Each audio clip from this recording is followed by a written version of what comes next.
Supriya Sule NCP नेता, वो क्या कह रही हैं इस रेल बजट पर, सुनिए। रेल बजट पर बातचीत करने के लिए हमारे साथ हैं सुप्रिया सुले, एनसीपी की सांसद। सुप्रिया जी, रेल बजट पर क्या आपकी पहली प्रतिक्रिया है?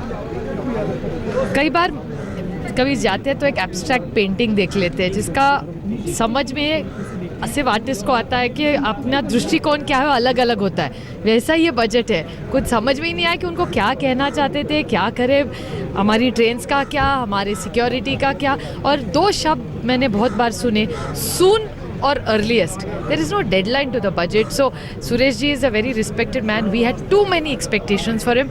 I'm feeling a little disappointed. I appreciate his policy making, but what as a common person, what are people going to get? I have not understood that, unfortunately. Ma'am, लेकिन महाराष्ट्र के लिए कुछ खास देखती हैं आप इस बजट? समझ में ही नहीं आया महाराष्ट्र के लिए क्या है, बोले कुछ है लेकिन कुछ है नहीं. मैं खुद जाके उनको मिलने वाली हूँ कि भाई हमारे राज्य के लिए आपने क्या दिया है.